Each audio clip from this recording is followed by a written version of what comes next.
Société nationale des Québécoises et des Québécois de la région de Thetford est fière de vous présenter l'émission Appalaches en quelques mots. La TVCRA est au cœur des préoccupations des gens d'ici depuis plus de 45 ans. C'est donc un honneur pour moi de soutenir et de contribuer à l'essor de la télévision communautaire de la région des Appalaches. Bon visionnement.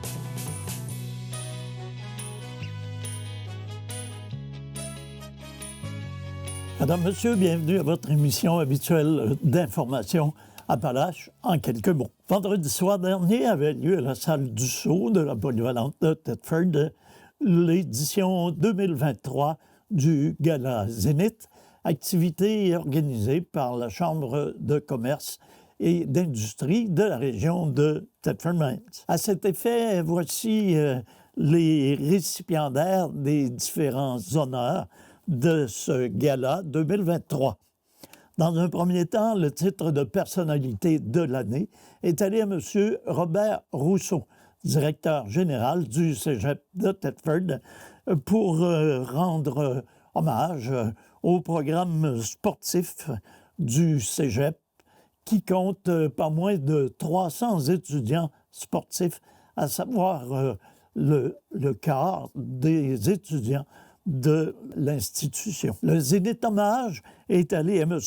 Pierre Laroche, ingénieur minier, pour d'abord l'entièreté de sa carrière, de même que ses nombreuses implications dans la communauté au fil des décennies. Le Zénith bâtisseur Desjardins est allé à la coop de solidarité de la station récréo-touristique du Mont Adstock.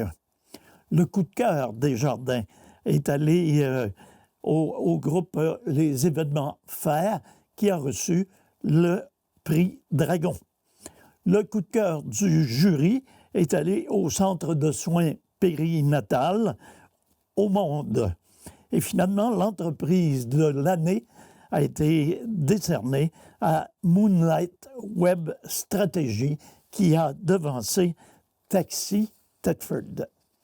Au chapitre des autres prix Zénith, le Zénith Commerce de détail est allé à Econoclub de Charles William et Jean-François Delisle. Econoclub a également remporté le prix Zénith dans la catégorie démarrage, relève et start-up. Service à la clientèle est allé à Moonlight Web Strategy. Entreprise de service est allée au Centre de pédiatrie sociale des Appalaches. Le Zénith Innovation 4.0 est allé à Innova Source. Du côté du Zénith public et parapublic, le récipiendaire a été l'organisme Héritage Centre-Ville. Le Zénith pour la contribution au rayonnement régional a été remis à la microbrasserie des Haldes. Le Zénith tourisme culturel et loisirs est allé au camping à l'Espace Vert qui a devancé la troupe de théâtre Les Cabotins. Et finalement, le Zénith attraction, intégration et rétention RH est allé à l'entreprise Bercomac.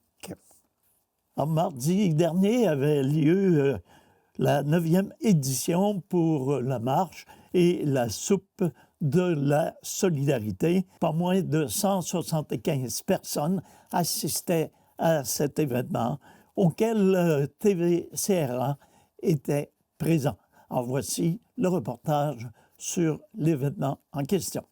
Monsieur Dam, bonjour. J'espère que vous allez bien. Comme vous le constatez, on est là avec la belle Catherine, avec plein de monde autour de nous. Et je vais avoir besoin de savoir pourquoi on est là ici, Catherine. Oui, en fait, aujourd'hui, c'est la marche de la lutte à la pauvreté. Donc, aujourd'hui, on fait la soupe de la solidarité. C'est en soutien aux inégalités sociales et à la pauvreté auprès de notre population. Et comme on peut le constater, il y a plein de monde avec nous. Est-ce que vous êtes satisfaite qu'il y a autant de gens qui se sont déplacés? Oui, vraiment.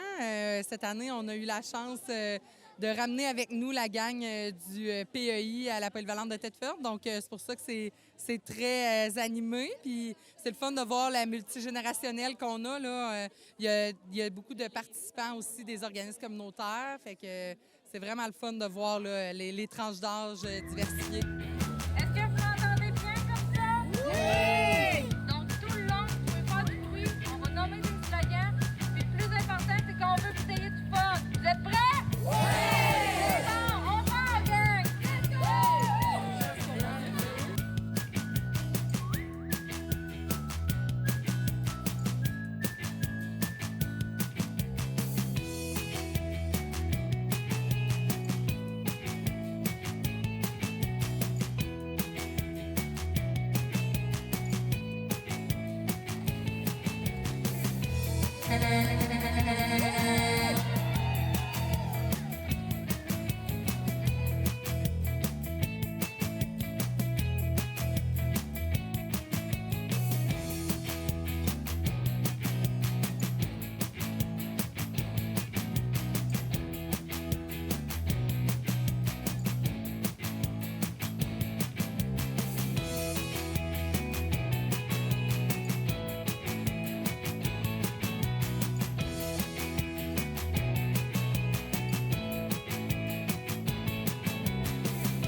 Donc, pour ceux et celles qui ne connaissent pas l'organisme, c'est un organisme communautaire pour les femmes de 18 ans et plus.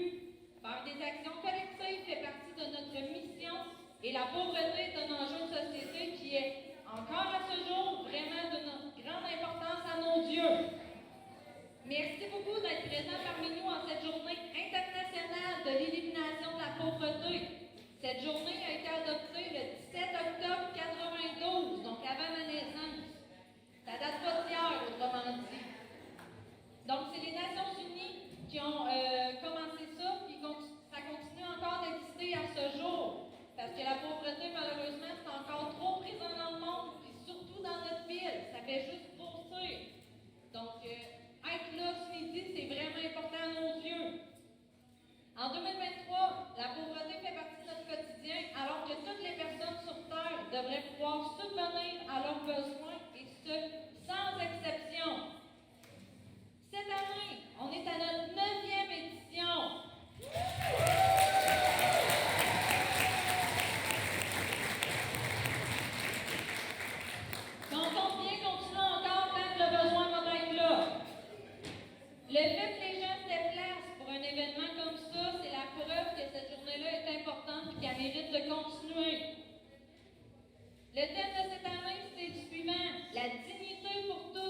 Monsieur, dame, bonjour. Ici Elima pour TV Serra. Ici, on est au Club de l'Âge d'Or Saint-Alphonse. Je suis à la soupe de la solidarité. On a fait une bonne petite marche. Et je suis avec monsieur Yvan Corriveau qui va nous donner son impression sur cette belle marche qu'on vient de faire. Bonjour, monsieur Corriveau. Bonjour, madame. Bonjour. Vous allez bien? Oui, je vais très bien, je vais très bien. Alors, vous avez participé à cette belle marche. Qu'est-ce que ça symbolise pour vous? Ça symbolise qu'il faut se sensibiliser davantage à la pauvreté. Il y a beaucoup de... Ces dernières années, on vit l'inflation, puis les gens ont de plus en plus de la difficulté à se nourrir, remplir leur panier d'épicerie. Alors, il y a beaucoup de gens qui sont dans le besoin. Les banques alimentaires ont besoin des dons ou autres.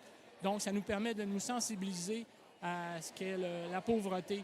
Or, j'encourage tous les gens à faire des dons puis à visiter les banques alimentaires pour les soutenir. Et ce qui est intéressant, c'est qu'il y a beaucoup de jeunes aujourd'hui qui ont participé. Donc, c'est une sensibilisation de toutes les catégories d'âge, de toutes les générations à la pauvreté. De toutes les générations à la pauvreté, sensibiliser à la pauvreté, faire des dons, comme il l'a dit, c'est important. Ici, comme vous le voyez, il y a beaucoup de monde qui ont participé à ça. Et on remercie M. Corriveau d'avoir donné son mot et d'avoir participé à cette belle solidarité qui est la soupe, la marche de la solidarité. Merci beaucoup. Je suis avec Mme Isabelle Laplante au bureau du député de Mégantic-l'Érable, M. Luc Berthold. Et Isabelle va nous dire qu'est-ce qu'elle pense de cette belle marche qu'on vient de faire et de la soupe de la solidarité. Bonjour Isabelle. Bonjour Elima. Alors, c'est important pour le bureau d'être ici. C'est important de sensibiliser les gens que la pauvreté est présente partout. Il y en a beaucoup chez nous. Puis l'année passée, on a fait le tour des banques alimentaires, puis il y a un constat, c'est que de plus en plus de gens ont recours à de l'aide alimentaire. C'est pas juste les gens qui ne travaillent pas, mais les travailleurs avec des enfants, des familles ont recours à de l'aide. L'inflation est présente, les taux d'intérêt sont incroyables, le coût des loyers ne cesse d'augmenter. Alors des journées comme celle-ci sont importantes pour qu'on aide, qu'on s'aide, qu'on partage, qu'on échange, puis qu'on trouve des solutions pour que ça arrête. Qu'on trouve des solutions pour que ça arrête, c'est important. Elle vient de le dire, les banques alimentaires explosent en ce moment. Donc, faites un geste, ça peut être des dons, ça peut être juste de venir partager une soupe avec des gens et c'est bénéfique, ça va permettre de vaincre la pauvreté dans le monde. On est ici encore au Club de l'Âge d'Or Saint-Alphonse avec le Carrefour Jeunesse Emploi, des représentants qui ont fait la marche avec nous. On va leur demander qu'est-ce qu'ils vont penser qu'est-ce qu'elles pensent de cette soupe de la solidarité, parce que c'est important d'en parler, c'est important de vaincre la pauvreté. Bonjour, mesdames. Bonjour, bonjour, merci de l'invitation. Bonjour! Vous allez bien? Très bien, merci. Bien sûr. Alors, moi, j'avais une petite question. Vous avez participé à cette belle rencontre, à cette marche de solidarité qu'on appelle une soupe de solidarité. C'est quoi vos impressions? Bien, malheureusement, c'est encore nécessaire de faire une soupe de la solidarité. C'est sûr que ce qui serait heureux, c'est qu'on n'ait plus besoin de créer ce genre d'événement-là. Mais en même temps, c'est important de s'y impliquer, de s'y attarder aussi. Pourquoi? Qu'est-ce qui fait qu'en 2023, on est encore à faire une marche de la solidarité, une marche pour la pauvreté? Bien, moi, c'est important pour nous parce que, en fait, c'est une clientèle qu'on voit de plus en plus dans nos services, qui ont de plus en plus de besoins, puis que des fois, ils passent sous les radars. Donc, puis surtout qu'on est en région, des fois, on dirait qu'on voit moins la pauvreté. C'est plus caché qu'en centre-ville comme à Montréal. Donc, de faire cet événement-là, c'est encore de plus en plus important pour ma part, là, que ça soit signifié cette journée-là. Alors, le Carrefour Jeunesse Emploi, représenté par nos deux jeunes dames, trouve que c'est important de participer à cette soupe de la solidarité. On vous remercie, mesdames. On vous dit une bonne soupe aussi. Merci. Merci, Lima. Bon appétit. Je suis avec la représentante de la députée de Lobnière-Frontenac, Mme Isabelle Lecourt. Et ici, on a participé aujourd'hui à la soupe de la solidarité, la grande marche pour vaincre la pauvreté. Bonjour, Mme Bédard. Bonjour, bonjour, ça va bien? Oui, merci. Dans le fond, Isabelle, elle aurait aimé ça beaucoup être présente, mais elle ne peut pas parce qu'elle siège aujourd'hui. Mais elle est très à l'affût là, des organismes communautaires et les demandes aussi. On sait que c'est pas très facile là, de ce temps-ci aussi à cause de l'inflation, de la pénurie de logements. Écoute, on pourrait en dire beaucoup, mais le gouvernement provincial, dans le fond, ils ont fait quand même quelques petits changements au niveau du 2 000 $, au niveau du crédit d'impôt pour les personnes de 70 ans et plus. Ils ont aussi monté les allocations familiales et ils ont descendu les frais de garde, puis ils continuent à travailler fort, fort pour ça. Fait qu'Isabelle est toujours présente si vous avez des besoins, ça c'est sûr et certain. Merci beaucoup. Merci, dame. Nous sommes avec Mélissa Pomerleau, directrice de la CDC. Et nous sommes ici au Club de l'Âge d'Or Saint-Alphonse. On a participé aujourd'hui à un bel événement, la marche solidaire.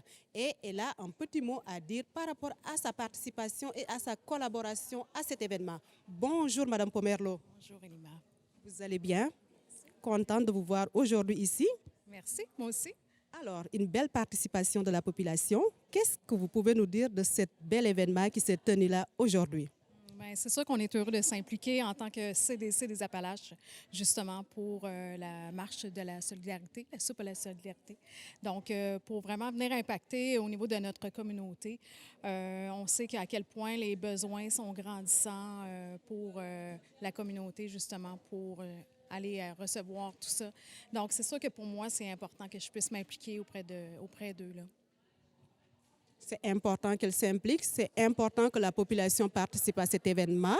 Et Madame Pomerleau, moi j'avais juste envie qu'on fasse un petit rappel pour ceux qui ne connaissent pas la CDC, parce qu'on parle de CDC, un organisme qui fait beaucoup ici dans la région. C'est quoi la CDC? En fait, la CDC, c'est un organisme un peu comme la Chambre de commerce, mais c'est la Chambre de commerce des organismes communautaires. On pourrait l'appeler comme ça, de cette façon-là. Donc, on vient en aide vraiment au niveau de la formation, au niveau des légalités, du soutien pour les 45 organismes que nous avons présentement. Bonjour, Madame Vicky Grenier. Bonjour, Elima, ça va bien? Oui, ça va. Et vous? Oui, super. Alors, vous êtes la coordonnatrice de ce bel événement. Il y avait beaucoup de monde, beaucoup de participation. Qu'est-ce que vous pouvez dire à nos téléspectateurs par rapport à cette journée-là? Bien, en fait, le 17 octobre, c'est une journée internationale pour l'élimination à la pauvreté. Donc, on fait toujours ça le 17 octobre ou près de, selon la journée que ça tombe. Donc, c'est vraiment une grande sensibilisation à la pauvreté. Donc, c'est pour ça qu'on l'appelle Soupe de la solidarité et marche locale, étant donné qu'on marche en premier, mais à la fin, on se rassemble pour avoir un bon repas, là, tous ensemble. Sensibiliser à la pauvreté, contrer la pauvreté, comme elle l'a si bien dit. Et il y avait une belle participation. On a fait une belle marche tantôt. Qu'est-ce que vous pouvez dire de la participation? Avez-vous été satisfaite? Bien, oui, étant donné qu'on avait la participation des jeunes du programme PEI, en fait, secondaire 2, si ma mémoire est bonne. Donc, l'année dernière, malheureusement, il n'y avait pas pu être présent. Fait que c'est 80 jeunes supplémentaires qu'on a pu accueillir. Donc, ça fait une superbe de belle journée aussi multigénération. Donc, on est super contents. Si vous aviez un mot à dire, c'est quoi vous diriez à la population qui vous regarde? Bien, en fait, c'est de toujours continuer à faire de la sensibilisation en lien avec la pauvreté, étant donné que c'est pas seulement dans les grands centres, c'est aussi présent en région. Malheureusement, c'est en augmentation. Donc, on veut continuer à sensibiliser les gens face à la pauvreté. Donc, c'est continuer notre travail, tous en équipe. Continuer le travail tous en équipe. Vicky Grenier, coordonnatrice de ce bel événement-là qui est de contrer la pauvreté en ce jour, le 17 octobre. Moi, Elima, j'y ai participé, j'ai été très, très satisfaite. On se dit à l'année prochaine, peut-être avec vous, si vous n'avez pas eu la chance de participer. C'est le moment, l'année prochaine, à la même date et peut-être à la même heure aussi. Donc, Elima, au micro de TV Serra, merci beaucoup. C'est sous le signe de la fierté et de la persévérance que les représentantes du Cercle de fermières de Pontbriand ont procédé à l'inauguration de leur nouveau local le 13 octobre dernier en présence des membres et de dignitaires. Il se sera passé pas moins de 6 années entre la première démarche de relocalisation et de l'aménagement final de leur nouvel atelier de tissage. Autrefois abrité au 2e étage de la sacristie de l'église de Pontbriand, l'organisme loge maintenant dans l'ancien garage municipal, dans un local adjacent à celui au club de l'Âge d'Or, situé au 1500 de la rue Fournier à Thetford Mines, secteur Pont-Brillant. Madame Francine Baudouin, présidente du Cercle de fermières de Pont-Brillant, a mentionné que c'est grâce à l'appui de la ville de Thetford Mines et aux 2 contributions du gouvernement fédéral dans le cadre du programme Nouveaux horizons pour les aînés que l'organisme a pu bénéficier de ce local convivial et accessible pour tenir ses activités en art textile et ses rencontres sociales. Dès la réception en juin 2017 d'une missive du département des fabriques et du patrimoine religieux de l'Église catholique de Québec sur l'éventuelle fermeture de l'Église de Saint-Antoine de Padoue, les responsables du Cercle se sont mis à la recherche d'un nouveau toit. Leur première visée pour se loger à l'école Personnage se sont avérées impossibles. Le service des loisirs et de la culture de la ville de Thetford Mines leur a offert à l'été 2020 le bâtiment qui servait de garage municipal sans frais de location, mais à condition que le Cercle s'occupe d'effectuer les travaux d'aménagement nécessaires au nouvel usage du local. L'organisme a bénéficié d'une première subvention en 2020-2021 provenant du programme Nouveaux horizons pour les aînés au montant de 24 999 $ pour effectuer les principaux travaux de rénovation. Installation d'une fenêtre en remplacement de la porte de garage, finition intérieure et extérieure, recouvrement du sol et ajout de chauffage et d'éclairage. Comme le local n'était pas encore tout à fait fonctionnel pour les activités culturelles du Cercle, le gouvernement fédéral leur a accordé en 2021-2022 une nouvelle aide financière au montant de 17 235 $ pour réaliser la phase 2 du projet. La subvention a servi à l'acquisition et à l'installation d'armoires de rangement et d'un comptoir avec évier. La ville de Thetford Mines a également assumé certains travaux comme l'installation d'un plafond. Nous sommes très fiers des résultats et reconnaissants pour les précieux acquis reçus tout au long du projet. Nous tenons à remercier le maire de la ville de Thetford, M. Marc-Alexandre Brousseau, le député fédéral de Mégantic-l'Érable, M. Luc Berthold, le représentant des constructions Tremblay et responsable des travaux, M. Stéphane Brisson, ainsi que tous les bénévoles qui ont effectué les démarches et participé aux travaux de réaménagement et d'aménagement, a conclu la présidente, Mme Francine Baudouin. Le Cercle a été fondé le 13 avril 1939. L'atelier comprend 8 métiers à tisser par moins de 16 dames, s'adonne à cet art traditionnel. Les 36 membres du Cercle sont également des passionnés de tricot, de crochet, de couture, de broderie, de courte pointe, sans compter l'art culinaire. Alors, c'est sous le nom de l'Alternative Appalaches que l'organisme de justice alternative, connu sous le nom de Mesures alternatives jeunesse Frontac, continuera sa mission. Nous en reparlerons davantage dans un prochain bulletin et nous terminons en vous invitant à consulter le site de transport et mobilité durable du gouvernement du Québec, soit Québec 511, pour des entraves majeures qui sont à venir sur l'autoroute 20 dans le secteur de Saint-Nicolas, de même que sur le pont de Québec à compter de cette semaine et ce jusqu'à la fin du mois de décembre. Alors voilà, c'est ce qui met un terme à nos informations pour cette semaine. C'est Nelson Fecteau qui vous remercie d'avoir été des nôtres. Je vous invite à être là à nouveau la semaine prochaine pour un bulletin semblable. À tous et à toutes, une excellente semaine, une excellente santé. Prenez soin de vous et prenez soin des vôtres.